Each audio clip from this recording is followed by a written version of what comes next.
ಗೊಂದಲ, ಸಮಾಜ ಒಡೆಯೋರು, ದೇಶ ಒಡೆಯೋ ಕೆಲಸ, ಅಥವಾ ತುಷ್ಟೀಕರಣ ರಾಜಕಾರಣ, ಜಾತಿ ಜಾತಿ ಮೇಲೆ ಎತ್ಕಟ್ಟೋ ಕೆಲಸ, ಧರ್ಮ ಮೇಲೆ ಎತ್ಕಟ್ಟೋಂಥವ್ರು, ಭಾಷೆ ಮೇಲೆ ಎತ್ಕಟ್ಟೋಂಥವ್ರು. ಒಂದು ಕಡೆ ವಿವಿಧತೆಯಲ್ಲಿ ಏಕತೆ ಹೇಳ್ತಾರೆ, ವಿವಿಧತೆಯಲ್ಲಿ ವಿವಿಧತೆಯನ್ನು ಮಾಡೋಂಥವ್ರು ಇದ್ದಾರೆ. ಅಂತ ಮಹಾನ್ ಭಾವರೇ ಕಾಂಗ್ರೆಸ್ ಪಕ್ಷದವರು. ಇವ್ರಿಗೆ ಏನಾರು ಕೊಡಿ, ಇವ್ರಿಗೆ ತೃಪ್ತಿ ಅನ್ನೋದಿಲ್ಲ. ಯಾರು ಸಮಾಧಾನವಾಗಿ ನೆಮ್ಮದಿಯಿಂದ ಬಾಳಬಾರದು ಅನ್ನುವಂಥದ್ದೇ ಬಹಳ ಸ್ಪಷ್ಟ ಉದ್ದೇಶ. ಇವರು ಸನ್ಮಾನ್ಯ ಜ್ಞಾನಿಗಳು ಯಾರಿದ್ದಾರೋ ಈ ಸರ್ಕಾರದಲ್ಲಿ, ಇವತ್ತು ಕೇಂದ್ರ ಸರ್ಕಾರ ಜಾತಿ ಗಣತಿಯನ್ನು ಮಾಡ್ತಿದಾರ ಇಲ್ವಾ? ಅಧಿಕಾರ ಇರೋದು ಯಾರಿಗೆ ಜಾತಿ ಗಣತಿಯನ್ನು ಮಾಡಲಿಕ್ಕೆ? ನಿಮಗೆ ಅಧಿಕಾರ ಇದೆಯಾ? ಅಧಿಕಾರ ಇಲ್ಲದೆ ಯಾಕೆ ಮಾಡ್ತಾ ಇದ್ದೀರಾ? ಕಾನೂನಾತ್ಮಕವಾಗಿ ನಿಮ್ಗೆ ಏನಾರ ಇವತ್ತು ತೀರ್ಪು ಕೊಟ್ಟಿರೋದಕ್ಕ, ಬೆಂಚಿಂದ ಚೀಫ್ ಜಸ್ಟಿಸ್ ತೀರ್ಮಾನ ಕೊಟ್ಟಿರುವಂಥದ್ದು ವಾಲಂಟರಿ ಆಗಿ ಮಾಡ್ಬೋದು, ಸ್ವ ಇಚ್ಛೆಯಿಂದ ಮಾಡ್ಬೋದು ಅಂತ ನ್ಯಾಯಾಲಯ ತೀರ್ಪು ಕೊಟ್ಟಿದ್ದಾರೆ. ಇದು ಕಡ್ಡಾಯ ಅಲ್ಲ.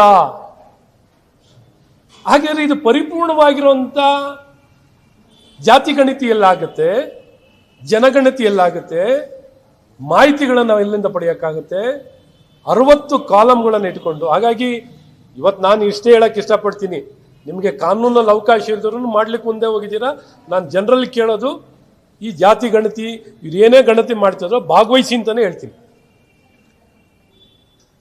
ಆದರೆ ಇದು ಕಾನೂನಾತ್ಮಕವಾಗಿಲ್ಲ ಅನ್ನೋದು ಬಹಳ ಸ್ಪಷ್ಟವಾಗಿ ಹೇಳಕ್ಕೆ ಇಷ್ಟಪಡ್ತೀನಿ. ಕಾನೂನಾತ್ಮಕವಾಗಿಲ್ಲ, ಕಾನೂನಾತ್ಮಕವಾಗಿಲ್ಲ. ಇದು ಸಮಾಜಕ್ಕೆ ಪೂರಕವಾಗಿ ಇಲ್ಲ. ಮಾಡ್ತಿದ್ದಾರೆ, ಎಲ್ಲರೂ ಭಾಗವಹಿಸೋಣ. ಯಾಕೆಂದ್ರೆ ಭಾಗವಹಿಸದೇ ಇದ್ರೂ ತಪ್ಪಾಗುತ್ತೆ. ಹಾಗಾಗಿ ಇವತ್ತು ಸರ್ಕಾರ ಎಡವಟ್ಟು ಮಾಡಿದ್ದಾರೆ, ಸರ್ಕಾರ ದುರುದ್ದೇಶದಿಂದ ಮಾಡ್ತಿದ್ದಾರೆ. ಇವರು ದುರುದ್ದೇಶದಲ್ಲೂ ನಾವು ಸದುದ್ದೇಶದಲ್ಲಿರಬೇಕು. ಕಾಂಗ್ರೆಸ್ ಅವ್ರಿಗೆ ಯಾವಾಗಲೂ ದುರುದ್ದೇಶ, ನಮಗೆ ಸದುದ್ದೇಶವಾಗಿರಬೇಕು. ಹಾಗಾಗಿ ನಾನು ಸಮಾಜದಲ್ಲಿ ಕೇಳ್ಕೊತೀನಿ, ಕಾಂಗ್ರೆಸ್ ದುರುದ್ದೇಶದಿಂದ ಎಡವಟ್ಟು ಕೆಲಸ ಮಾಡ್ತಿದ್ದಾರೆ, ಆದರೆ ನಾವು ಸದುದ್ದೇಶದಿಂದ ಒಳ್ಳೆಯದಾಗಿ ಇದನ್ನು ಸದ್ಬಳಕೆಯನ್ನು ಮಾಡೋಂಥ ಕೆಲಸದಲ್ಲಿ ನಾವು ಭಾಗಿಗಳಾಗಿರೋಣ. ಹಾಗಾಗಿ ಇವ್ರು ಹೇಳ್ತಾರೆ ನಾವೇನು ದುರ್ಬಳಕೆ ಮಾಡಲ್ಲ. ಇವತ್ತು ಪಾಪ BPL ಕಾರ್ಡ್ ಕೊಟ್ಟಿರೋರ್ದೆಲ್ಲ ಎಲ್ಲ BPL ಕಾರ್ಡನ್ನು ಕ್ಯಾನ್ಸಲ್ ಮಾಡ್ತಿದ್ದಾರೆ ಯಾರು ಮಹಾನ್ಭಾವರು? ಯಾವುದೋ ಒಂದು ಸಾಲಕ್ಕೆ, ಯಾವುದೋ ಒಂದು ಉದ್ದೇಶಕ್ಕೆ, ಏನೋ ಒಂದು ಇನ್ಕಮ್ ಸರ್ಟಿಫಿಕೇಟು ಮಾಡಿಸ್ಕೊಂಡಿರ್ತಾರೆ. ಮಾಡಿಸ್ಕೊಂಡಿರೋ ಇನ್ಕಮ್ ಸರ್ಟಿಫಿಕೇಟ್ನೆಲ್ಲ ತಗೊಂಡು GST ಒಂದು ಫೈಲಿಂಗ್ ಮಾಡಿದ್ರೆ ಸಾಕು. ಇನ್ಕಮ್ ಟ್ಯಾಕ್ಸ್ ಫೈಲಿಂಗ್ ಮಾಡಲಿಲ್ಲ ಅಂದರೆ ಯಾವ ಬ್ಯಾಂಕ್ ಸಾಲ ಕೊಡ್ತಾರೆ? ಆದಾಯ ಬಂದಿದೆಯೋ ಇಲ್ವಾ income tax filing, GST filing ಮಾಡಿದರೆ, ಅಥವಾ ಒಂದು ಆದಾಯ ಪತ್ರವನ್ನು ತೊಗೊಂಡಿದ್ರೆ ಕ್ಯಾನ್ಸಲ್ ಮಾಡ್ತಿರೋರು ಯಾರು? ನಾವಾ? ಸರ್ಕಾರದಲ್ಲಿರೋರ? ಸರ್ಕಾರದಲ್ಲಿರೋರು ಯಾರು? ಜನಕ್ಕೆ ಭಯ ಹುಟ್ಟಿದೆ. ಇವ್ರು ಏನಪ್ಪ, ಏನು ಮಾತಾಡಬೇಕು, ಏನು ಬಿಡಬೇಕು, ಏನು ಹೇಳಿದ್ರು ನಮ್ಮೆಲ್ಲ ಅನುಕೂಲತೆ, ಸರ್ಕಾರ ಕೊಡ್ತಿರೋಂಥ ಎಲ್ಲ ಅನುಕೂಲತೆ, ಎಲ್ಲ ಭಾಗ್ಯಗಳನ್ನು ಹಿಂದೆ ಪಡೆದು 3 ನಾಮ ಹಾಕ್ಲಿಕ್ಕೆ ರೆಡಿ ಇದ್ದಾರೆ.